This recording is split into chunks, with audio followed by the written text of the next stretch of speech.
Au moulin d'Eschwiller à Wolminster, les premiers engins sont à l'œuvre depuis cette semaine. Ici, au cœur de la roselière de la Schwalbe, classée espace naturel sensible, un nouveau projet d'envergure vient de débuter, la création d'un sentier de randonnée pédagogique. Un chantier qui doit s'étendre sur près de 6 semaines avec un objectif clair, mieux faire découvrir la nature tout en la préservant. Ce qui est prévu sur ce site, c'est de lui permettre de devenir une référence en Moselle sur l'éducation à l'environnement, sur l'explication des techniques agricoles. Et donc c'est l'explication aussi de cette pédologie, de ces textures de sol, de l'évolution de nos espaces lorsque l'agriculture connaît des déprises, de la place de l'homme dans la façon d'aborder le maintien de la biodiversité. Et donc c'est ces interactions qu'on souhaite aujourd'hui expliquer.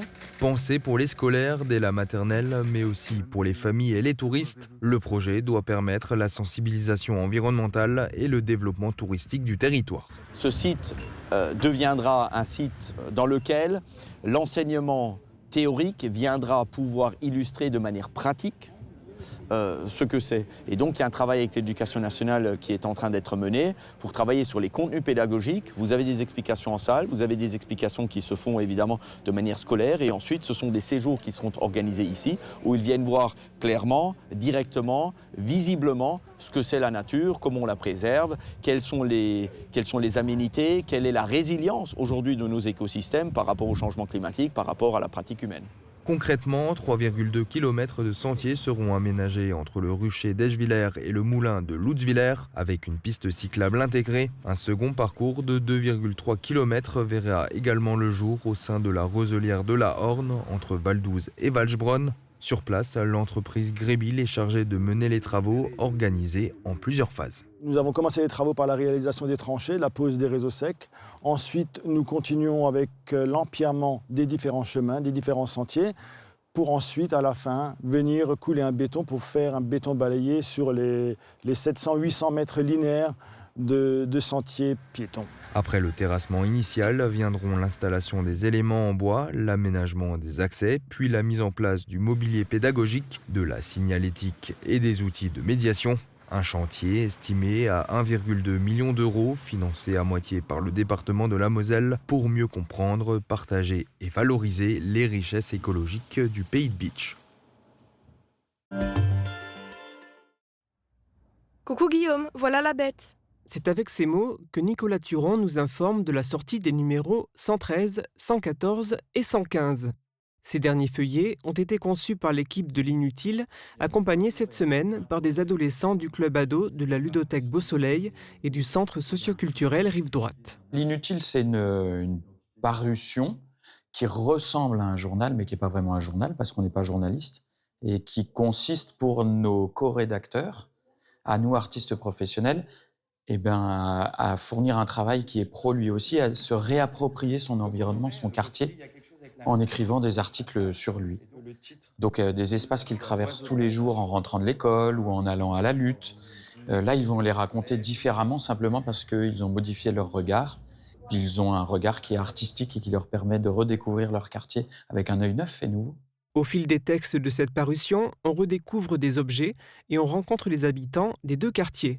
Autant d'histoires racontées après avoir sillonné les lieux. On sort dans la rue, on marche, on discute avec les passants et on essaye de repérer autour de nous ce qu'on appelle des détails remarquables, des choses qu'on n'avait pas remarquées jusqu'alors et qui nous semblent mériter d'être partagées avec des lecteurs. Pour que cette parution soit une réussite, il faut que les co-rédacteurs s'impliquent et cette semaine, cela a été le cas. Je ne m'attendais pas à tomber sur des ados aussi concernés, aussi dynamiques, aussi sensibles et aussi doués. C'est bien.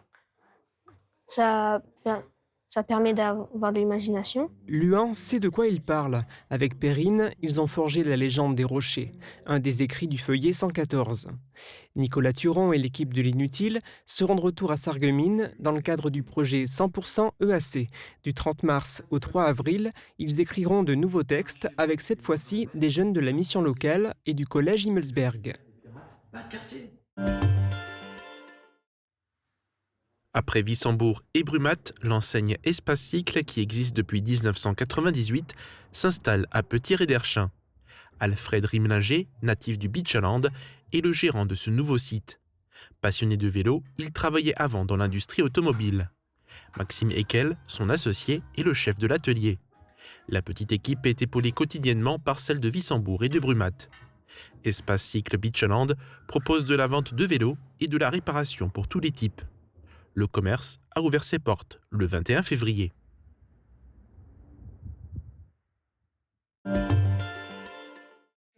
Donc on va avoir une carte et là par exemple c'est roulé sur l'or. Julie jongle entre son année de terminale, ses engagements pour l'environnement et ce nouveau projet, la création d'un kit ludique comprenant 40 fiches différentes à destination des personnes âgées. Et la jeune fille a pensé à tout. On a aussi une partie audio-vidéo. Pourquoi une partie audio-vidéo ? Parce que certains résidents ne peuvent plus écrire, donc plutôt pour voir aussi le visuel. Et vu que ce kit il a été fait à Saint-Avold, il y a une partie allemande qui a été rajoutée parce que tout simplement, par exemple, quand on était fait faire le jeu des expressions françaises dans les chambres, les résidents nous disaient « Ah mais en fait, moi je parle allemand ». Et du coup, ils n'avaient pas forcément les références. Donc pourquoi pas proposer ces mêmes jeux mais en version allemande. La lycéenne a passé plus d'une centaine d'heures entre la création et l'expérimentation de ces ateliers. L'idée, en fait, elle est née du moment où ma grand-mère elle a été placée en maison de retraite. C'était il y a déjà plusieurs mois. Et je me suis rendu compte que j'avais envie de faire quelque chose. Mais bon, c'est pas forcément facile. On sait pas quoi faire. Parce que demain, j'avais envie de m'engager pour les personnes âgées. Pour Julie, qui fait l'école à la maison depuis 2 ans, ce projet lui permet de sortir de sa chambre et aussi de s'inclure dans la vie locale. Dans la machine à laver ? Là, peut-être meilleur, oui. Oui, c'est le meilleur endroit. Et ça, c'est pour faire quoi ? Un travail de longue haleine en association avec l'équipe d'animation de l'établissement.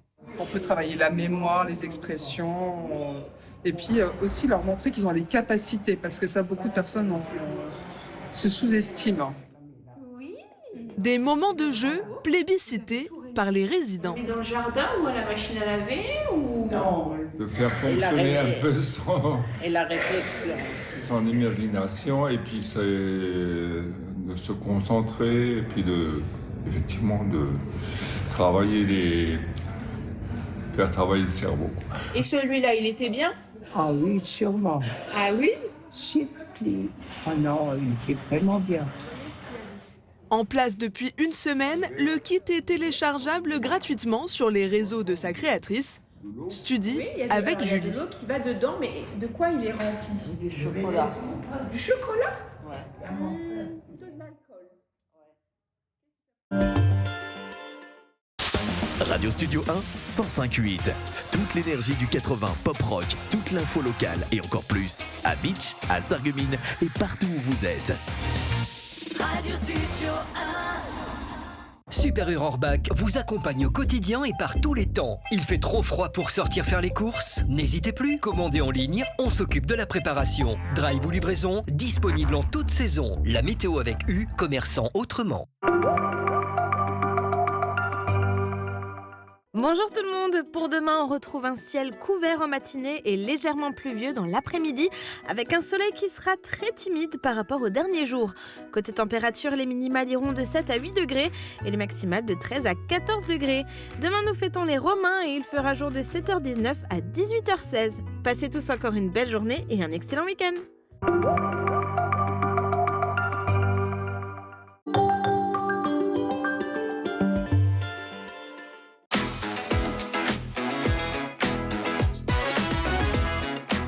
Les voix de la Terre se font entendre avec Mireille de Plate.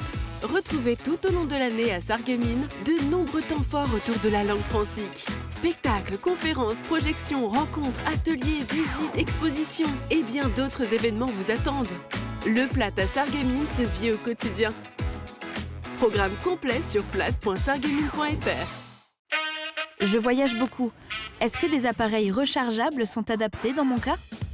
Avec les nouvelles générations de batteries, les appareils auditifs disposent d'environ 40 heures d'autonomie. De plus, certains chargeurs sont équipés de batteries internes, ce qui permet de recharger jusqu'à 3 fois vos aides auditives sans prise électrique.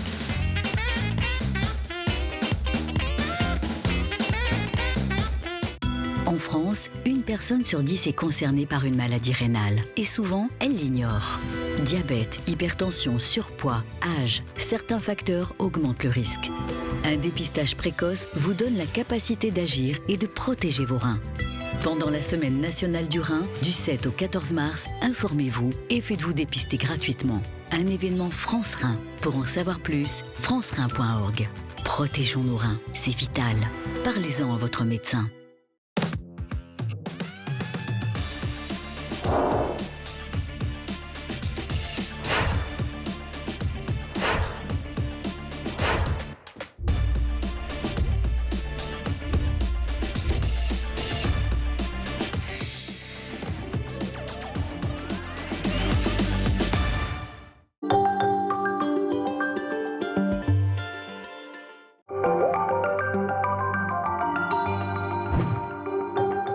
Liebe Zuschauer, es ist wieder Zeit für Kaffeekränzel.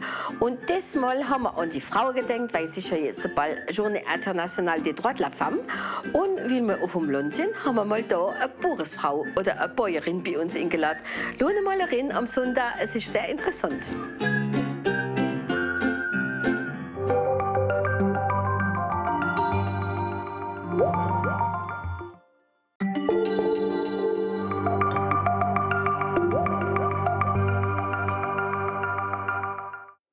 Bonjour à tous, préparez un petit peu vos cahiers et vos cartables puisque aujourd'hui on retourne en classe en quelque sorte et pas n'importe laquelle. Imaginez un élève qui prépare à la fois un baccalauréat français et son équivalent allemand, le Abitur, deux langues, deux systèmes scolaires, deux cultures différentes mais une seule formation, l'Abibac.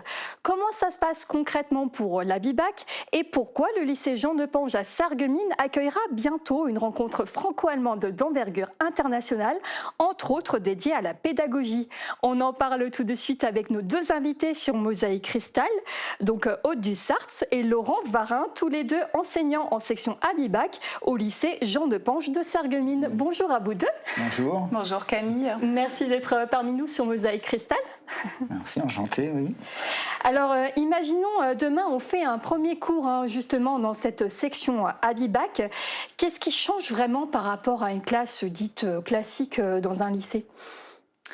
Eh bien, la différence, c'est que les élèves ont 6 heures d'allemand par semaine, mais également 4 heures d'histoire-géographie par semaine en allemand. C'est la grosse différence. D'accord, donc c'est vraiment intense pour le coup. Oui. D'accord. Et au niveau de l'apprentissage de la langue, donc il faut déjà avoir un niveau d'allemand requis pour accéder à cette section Abibac au lycée Jean de Pange notamment ? Il leur faut, oui, certes, un certain niveau en allemand. Cependant, ce qui compte le plus, ce qui est le plus important, c'est la motivation. C'est-à-dire que les élèves soient vraiment motivés pour faire cette section et qu'ils aient aussi envie aussi à la maison de reprendre les cours et de vouloir réussir. C'est-à-dire si un élève arrive et ne travaille pas régulièrement son allemand, ça ne marchera peut-être pas forcément. Mais en règle générale, nous prenons tout élève motivé dans notre section. La motivation, elle compte oui. Avant tout. Oui, oui. On a eu des cas de figure, des élèves qui étaient en LV2 au collège, qui sont arrivés chez nous et qui, à l'issue des 3 années, ont réussi brillamment leur parcours chez nous. Je vous pose la question parce que c'est vrai qu'en général, c'est les craintes qui reviennent, notamment du côté des parents. J'imagine l'un d'entre eux vous dire, voilà, mon enfant n'est pas bilingue aujourd'hui. Qu'est-ce que vous lui répondriez à ce moment-là ? Eh bien, il faut savoir que la section Abibac, à l'origine, n'est pas prévue pour les bilingues. Comme nous sommes à Sarreguemines, nous avons quelques bilingues, mais ce n'est pas prévu pour eux. Donc, en fait, c'est prévu pour des francophones à l'origine. Donc, tout élève francophone motivé, intéressé par l'allemand est concerné. Alors nous voilà rassurés en tout cas déjà sur cet aspect. Et je me mets aussi à la place de certains élèves parce que c'est vrai, ça revient aussi régulièrement malheureusement et aussi ici parfois dans notre région transfrontalière.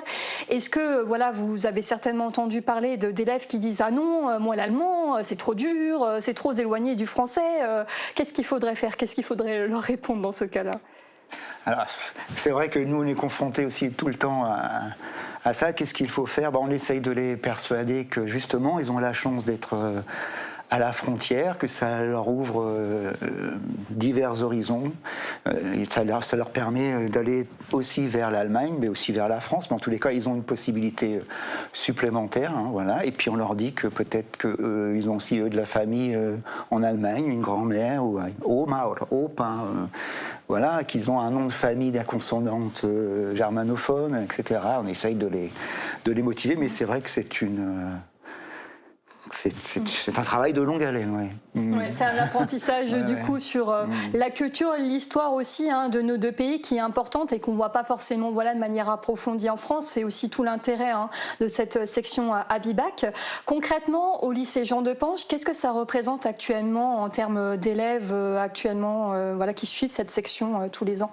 Eh bien, pour vous donner un exemple, la classe de terminale est actuellement à 24 élèves. D'accord. Ça varie entre 20 et 30 élèves à peu près. Mais nous avons déjà eu des promotions à 35. Ah oui, effectivement. Donc il y a quand même pas mal de jeunes motivés, si je comprends bien, lors de cette section à Bibac.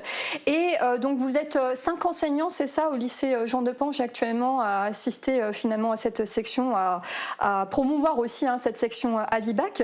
Vous, pourquoi avoir spécifiquement choisi finalement de motiver ces jeunes et de vous investir pour cette section à Bibac aujourd'hui?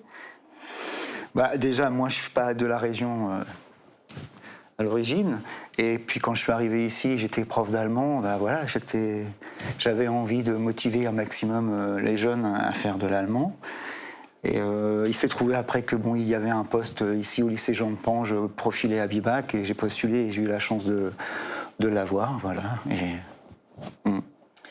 Et il faut savoir, Laurent ne me contredira pas, que c'est une manière différente de travailler, c'est-à-dire que les autres élèves, on leur apprend l'allemand. Le but, c'est qu'ils aient un certain niveau, qu'ils progressent en partant parfois d'un niveau bas, ça dépend.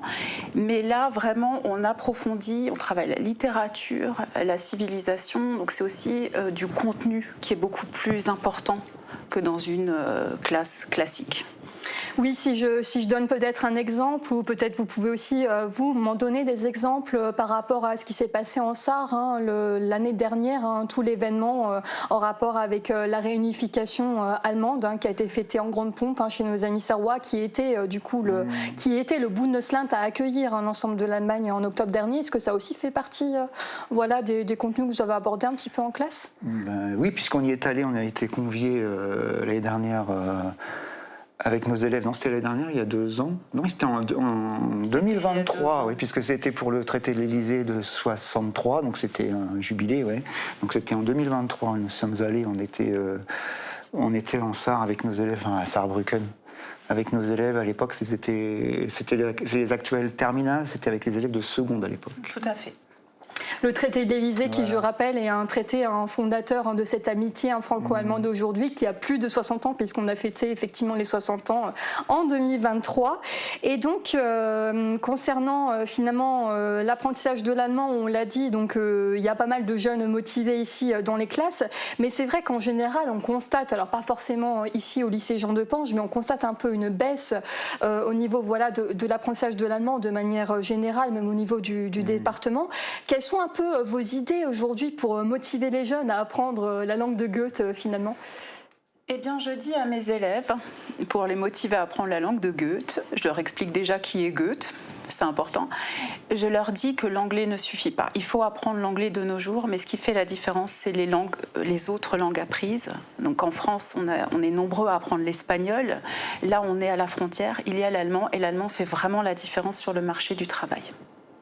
En sachant que la Bibac, il me semble, donne l'accès aux études en Allemagne. C'est-à-dire qu'on n'a pas besoin de justifier d'un niveau, alors niveau C1, niveau C2, en général, je crois que c'est ça qui demande C1, oui. Qui demande pour accéder aux études supérieures en Allemagne, en dehors des programmes Erasmus, où il peut y avoir aussi des échanges internationaux, entre guillemets. Mais du coup, c'est aussi un point important, j'imagine, aussi pour vous, en région transfrontalière, de promouvoir aussi cet accès aux études.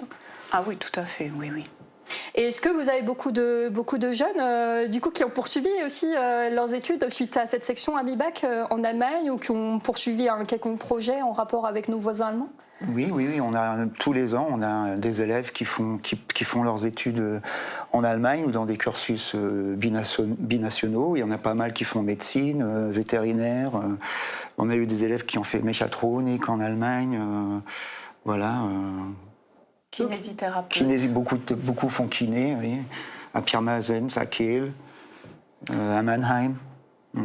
Beaucoup font également des formations bilingues en fait, hein, donc pas purement allemande ou germanophone, mais un an par exemple en France, un an en Allemagne, ou voilà. On a pas mal ça aussi. D'accord, donc il y a pas mal d'exemples et de jeunes du coup qui poursuivent sur cette... En tous les cas, oui. Ok, super.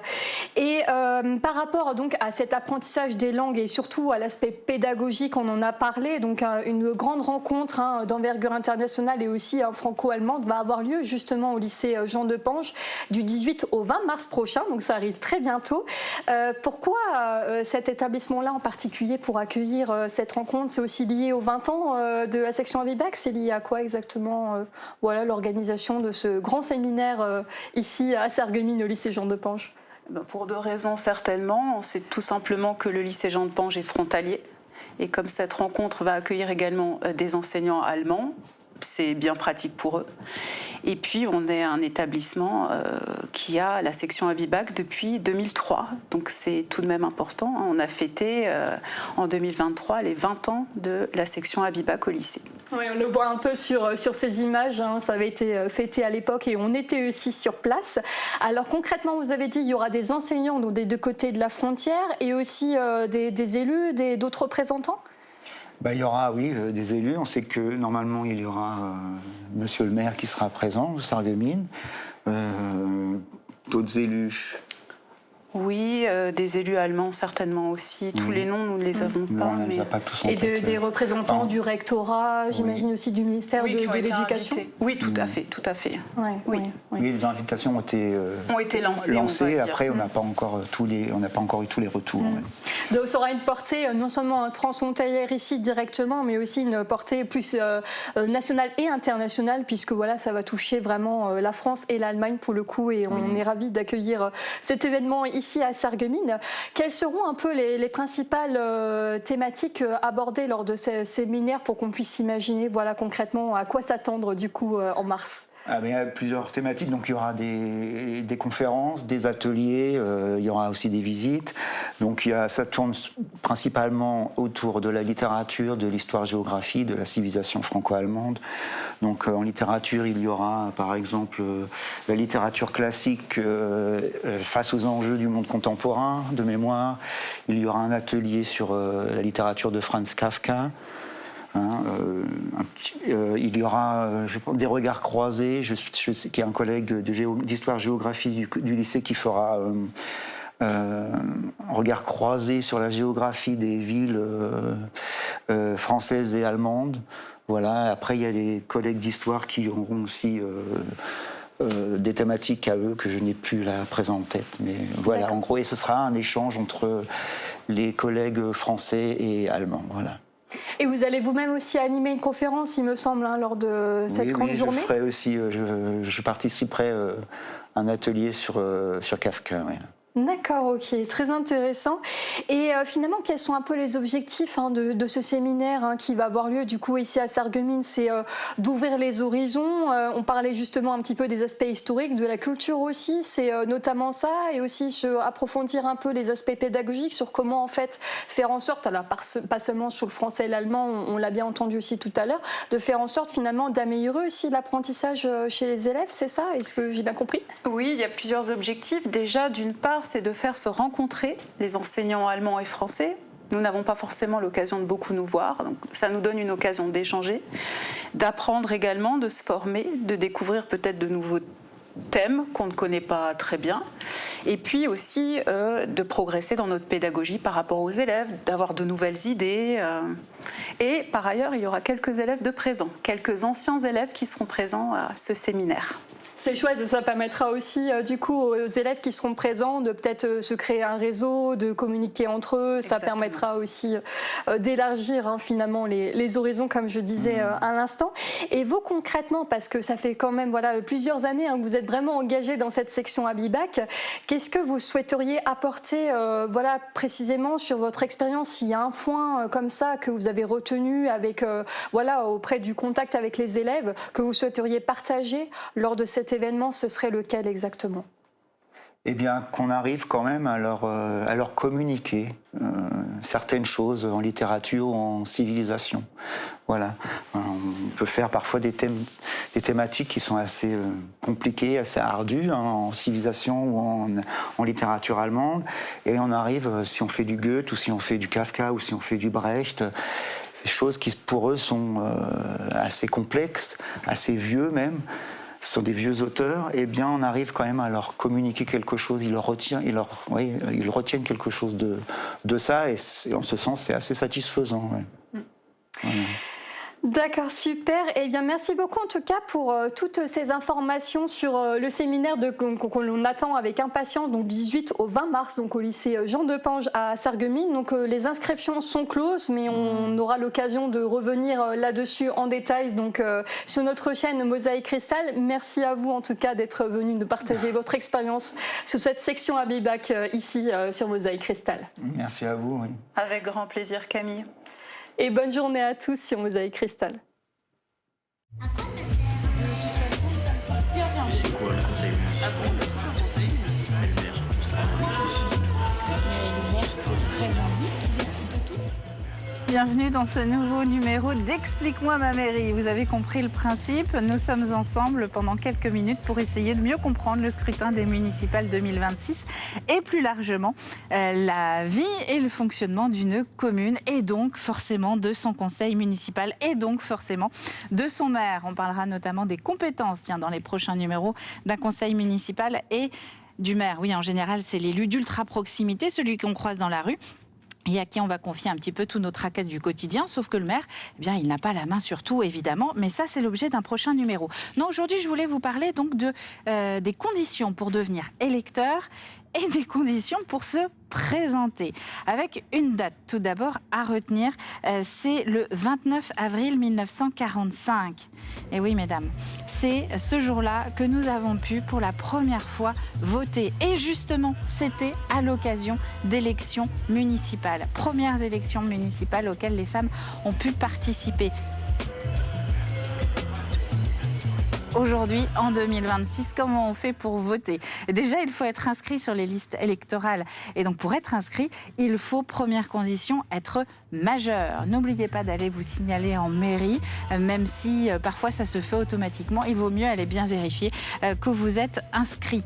Si vous avez déménagé également, même si c'est au sein de votre commune, vous avez changé de quartier, allez dire à votre mairie que vous avez déménagé. Dans le reste des critères pour devenir votant, il faut avoir la nationalité française ou être citoyen de l'Union européenne. Car le scrutin des municipales, il concerne tout le monde, même un Européen qui habiterait dans la commune. Il a le droit de voter pour élire son conseil municipal. Le jour du vote, il faut évidemment avoir à portée de main, en tout cas c'est fortement conseillé, sa carte électorale. Alors sachez que ce n'est pas obligatoire de l'avoir, cette carte électorale, et de la présenter. C'est plutôt pour vous, pour garder aussi un souvenir après du jour du scrutin. Ce qui est obligatoire, en tout cas, à l'inverse, c'est une pièce d'identité. Alors on pense tous à notre carte d'identité, au permis ou encore au passeport, mais il y a plein d'autres documents et la liste est précisée sur le site de la préfecture pour pouvoir justifier de votre identité, comme la carte vitale par exemple. Vous le saviez ça? À partir du moment où vous avez votre photo sur la carte vitale, vous pouvez l'utiliser comme une pièce d'identité. Donc, une fois que vous avez tout ceci, eh bien, vous allez pouvoir aller voter le jour des municipales 2026. Qui peut se présenter? Alors là, pour le scrutin de cette année, c'est peut-être un petit peu trop tard. Mais sachez que d'une manière générale, pour se présenter sur une liste dans le cadre des municipales, il faut avoir la nationalité française ou être ressortissant de l'Union européenne, être majeur le jour du scrutin, être électeur de la commune où vous vous présentez. ou avoir un lien fiscal avec elle. Ça veut dire que vous n'êtes pas obligé d'habiter dans la commune où vous vous présentez, mais il faut quand même que votre entreprise, par exemple, elle, y soit domiciliée. Il faut n'être candidat évidemment que dans une seule commune. On ne va pas courir plusieurs lièvres à la fois et avoir satisfait ses obligations militaires. Combien de personnes sur cette liste? Eh bien là, ça va dépendre du nombre d'habitants que vous avez dans votre commune. On n'oublie pas la parité, évidemment. Un homme, une femme à chaque fois sur la liste qui alterne. La première personne peut être un homme comme elle peut être une femme. Là, il n'y a aucune obligation. Maintenant, vous savez qui peut voter, qui peut se présenter. Reste à savoir comment ça se passe le jour du vote. Eh bien, on va rentrer à la mairie pour voir comment ça se passe. En attendant, vous en savez un petit peu plus justement sur votre mairie et vos voisins aussi.